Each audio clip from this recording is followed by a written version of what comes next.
अस्सलाम वालेकुम। उम्मीद है कि आप लोग ठीक हैं, खैरियत से हैं। अल्लाह पाक आप लोगों को अपने हमेशा हिफ्ज़ व अमान में रखे। हमारी दुआएं हमेशा आपके साथ हैं। खुश रहें, आबाद रहें। अल्लाह पाकिस्तान को सलामत रखे, ताक क़यामत रखे। पाकिस्तान के बारे में अच्छा सोचने वालों को अल्लाह पाक लंबियाँ सेहत वालियाँ ज़िंदगियाँ दे, और जो हमेशा नेगेटिव रहते हैं पाकिस्तान के बारे में, अल्लाह पाक उनको हिदायत दे। हमारी दुआएं साथ हैं। चैनल को ज़रूर सब्सक्राइब करें, बेल आइकन को प्रेस करें और ज़्यादा से ज़्यादा व्हाट्सएप ग्रुपों में इस लिंक शेयर करें। जो राय आपसे मांगी जाती है उसका इजहार ज़रूर किया करें।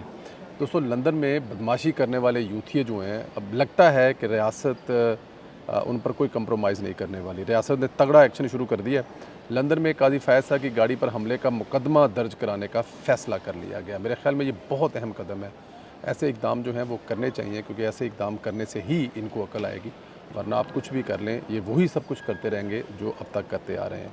स्कॉटलैंड यार्ड में 9 अफराद के ख़िलाफ़ मुकदमा दर्ज करवाया जाएगा और स्कॉटलैंड यार्ड को अंदराज मुकदमा की दरख्वास्त सफारती इख्तियारात के ज़रिए दी जाएगी।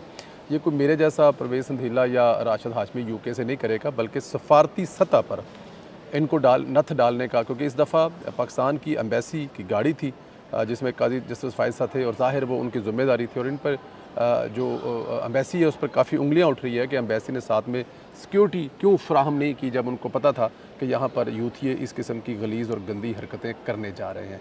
तो इस दफ़ा जो सफारती सतह पर यह एक्शन लिया जाने वाला है, हुकूमत स्टेट टू स्टेट जो है ये चीज़ें हैंडल करेंगी।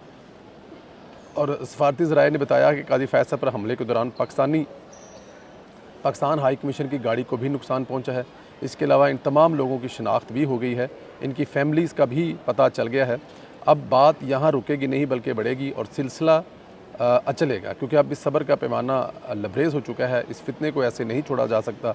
ये दुनिया भर में एम्बेरसमेंट का बायस बनते जा रहे हैं। देखें, आपका इख्तलाफ जो है वो राइट है, हक़ है, आप इख्तलाफ कर सकते हैं, लेकिन अपने इख्तलाफ को यहाँ तक लेके जाना, अपने इख्तलाफ के साथ इस किस्म की चीज़ें, इस किस्म की हरकतें और एक्टिविटीज़, मेरे ख़्याल में ये थोड़ी सी ज़्यादती है। इससे इज्तनाब हमें करना चाहिए। अगर आप इससे इज्तनाब नहीं करेंगे तो पूरी दुनिया में आप जो पाकिस्तान का इस वक्त शख़्स है उसके बारे में जो राय बन रही है, जो कहा जा रहा है, जो सोचा जा रहा है, जिस किस्म की हम लोग हरकतें करते हैं, मेरे ख़्याल में इससे हमारी स्वाय बदनामी की और कुछ भी नहीं हो रही है। जो इंग्लैंड वाला इवेंट, अब ये तो मतलब देखें, मतलब मुझे समझ नहीं आती ये टिकटॉक और ये मशहूर होने की और फ़ैन के चक्कर में आप किसी की भी इज़्ज़त को उछाल देंगे।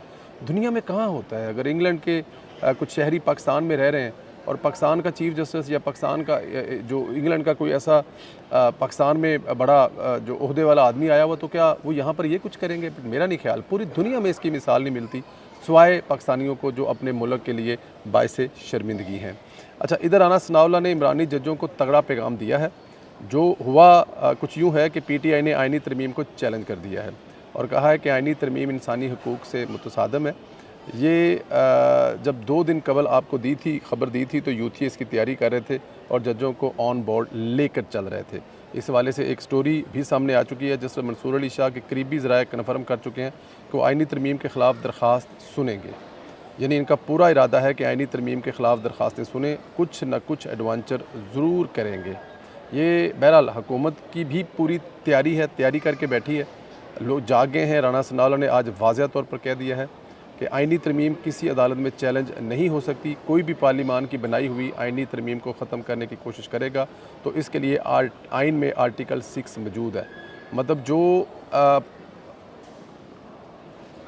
मतलब इसको देखें कि आइनी तरमीम जब किसी अदालत में ख़त्म नहीं हो सकती, और जो इसको ख़त्म करने की कोशिश करेगा राना सनाउल्लाह साहब की, जो मुझे बात अगर मैं समझूँ तो वो कह रहे हैं उसके ऊपर आर्टिकल 6 लगेगा, जो कि परवेज़ मुशर्रफ पर लगा था, जिसमें परवेज़ मुशर्रफ को सज़ाए मौत हुई थी। तो कौन सा जज है जो सज़ाए मौत पाने जा रहा है? कौन सा ऐसा जज है जो पहला जज है जो शहीद होने जा रहा है आर्टिकल 6 लगने के बाद? तो इसलिए मेरा ख़्याल है कि ये तगड़ा मैसेज, तगड़ा पैगाम है। तो यहाँ पर आकर जज साहबान है को थोड़ी बहुत एहतियात ही करेंगे। उन्होंने तो कह दिया कि जो भी जज पार्लियामेंट की जानब जाएगा, कानून सारी पर हाथ डालेगा, इस पर गद्दारी का मुकदमा चलेगा। मैं आपको बता चुका हूँ कि आर्टिकल 6 में परवेज़ मुशर्रफ को गद्दार करार देकर उनको सज़ाए मौत दी थी। आर्टिकल 6 अगर मुशर्रफ पर लग सकता है तो आइन शिकनों जजों पर भी लग सकता है। वो क्यों इससे बचेंगे? यानी हुकूमत ने खुल कर खेलने का फ़ैसला कर लिया है और वो इसको ऐसे नहीं जाने दे सकते। इससे नहीं जाने दे सकते और मेरे ख़्याल में ये कोई दूसरी राय भी नहीं है कि इसमें कोई दूसरा वो होना भी नहीं है और होगा भी नहीं है। तो हर गुज़रते दिन के साथ आप देखते जा रहे हैं कि हर मैदान में जहाँ-जहाँ से मसाइल हैं, चाहे वो ओवरसीज़ यूथिये हैं, चाहे वो लोकल जजेस हैं, जहाँ-जहाँ पाकिस्तान की तरक्की की रास्ते में रुकावट बनने वाले लोग खड़े हो रहे हैं, उनको सख्ती से कुचलने का इरादा किया जा रहा है और लग भी ऐसा रहा है कि आगे आने वाले दिनों में वो कुचले भी जाएंगे, क्योंकि जब रियासत इरादा कर चुकी है, अगर वो बैरून मुल्क ऐसे लोग कुछ कर रहे हैं तो उनको बैरून मुल्क निपटा जाएगा, और अगर वो अंदरून मुल्क हैं, वो किसी भी महकमे से ताल्लुक़ रखते हों, चाहे वो जज हों, चाहे वो वकील हों, चाहे कोई सिविल सोसाइटी से हों, उनके ख़िलाफ़ कोई कंप्रोमाइज़ नहीं किया जाएगा। इधर एक और अहम ख़बर है जो आपको बतानी है। गंडापुर और बुशरा बीबी के पेशावर आने से तंग है, अब इसकी भी तस्दीक होगी कि जो गंडापुर साहब हैं, ज़ाहिर है शेर जो बना होता है उसके इलाके में कोई दूसरा आ जाए और वो दावा करे कि वो शेर है, तो पहले वाला शेर डिस्टर्ब तो होगा।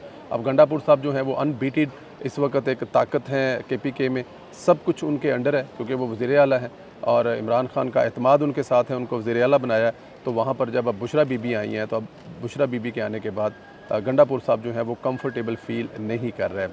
ख़बरों के मुताबिक गंडापुर ने बुशरा बीबी को पेशावर वज़ीर हाउस से निकाल दिया है, उस्मान पार्क लाहौर आ गई हैं और रात गए लाहौर पहुँची हैं।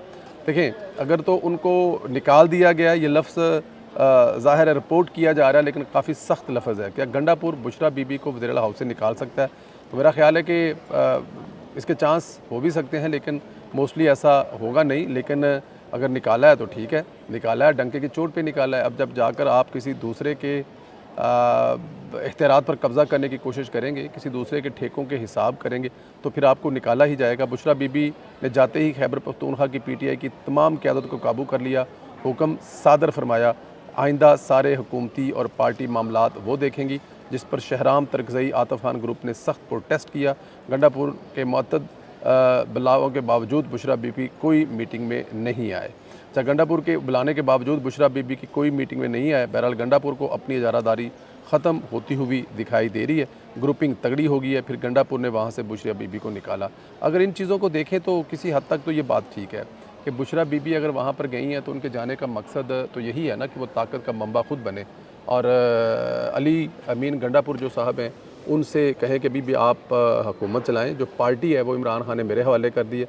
अच्छा, उसकी एक और भी रीज़न है, अगर आप ये देखें कि इमरान खान की बहनों को इमरान खान की तरफ से ये हदायत है कि पार्टी को बुशरा बीबी को चलाने दो, आप उनके रास्ते में खड़े ना हों, उनके रास्ते में रुकावट ना हो। इसके बाद जब आज बुशरा बीबी ने इमरान खान से मुलाकात की हुई है तो उसमें ज़ाहिर है बहुत सारी चीज़ें जो है बुशरा बीबी ने इमरान खान को बताई होंगी, और बताने के बाद जब वापस आई होंगी तो वो और शेर बन के आई होंगी, और जब और शेर बन के आई होंगी तो फिर ज़ाहिर है गंडापुर ने कहा होगा कि बीबी इधर आपका गुजारा नहीं होना, और इधर गुजारा नहीं होने का मतलब कि आप लाहौर जाएँ। तो बुशरा बीबी के लिए अगर देखा जाए तो लाहौर में भी पंजाब में बहुत सारी जगह है, क्योंकि पंजाब की जो PTI है उसका कोई नामो निशान ही नहीं है। वो इस वक्त हमें पता ही नहीं है कि पंजाब की जो PTI है वो किधर है और क्या कर रही है। बुशरा बीबी ने लाहौर में आते ही पार्टी की कमान संभाली है। सुलेमान अकरम राजा साहब को हदायत दी है कि मैं आज खान से मिलकर आई हूँ, फ़ाइनल कॉल देनी है, फ़ाइनल मरहला शुरू हो चुका है, तो आप ऐलान कर दें। इसके बाद सुलेमान अकरम राजा ने बयान दिया कि PTI आज अपने एहतजाज के अगले और फैसला कुन मरहले का ऐलान करेगी।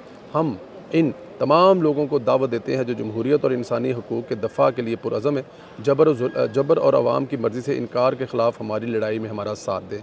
यानी बुशरा बीबी को खान ने टास्क दिया है, बाहर जाकर इंतशार फैलाओ और लोगों को मुतहर्रिक करो। देखो, इसके अलावा मैं अक्सर अपने TV प्रोग्रामों में कहते हैं कि क्या इमरान खान साहब और उसकी पार्टी का एजेंडा है, क्या करना वो क्या चाहते हैं, क्या उनके बस में है, क्या वो कर सकते हैं, कोई ऐसा वो मंशूर देने चाह रहे हैं जिससे वो लोगों को महंगाई से निकाल सकेंगे, क्या कोई ऐसी दुनिया की ताकत, कोई ऐसी चीज़ वो बता दें जो वो करेंगे जब उनको हुकूमत मिल जाएगी। तो उनका एजेंडा एक ही है, वो एजेंडा है उनका इंतशार फैलाना, ज़िले बंद करना, डिस्ट्रिक्ट बंद करना, इस किस्म की चीज़ों के अलावा उनका किसी किस्म का कोई दूसरा एजेंडा नहीं, और वो ये करेंगे।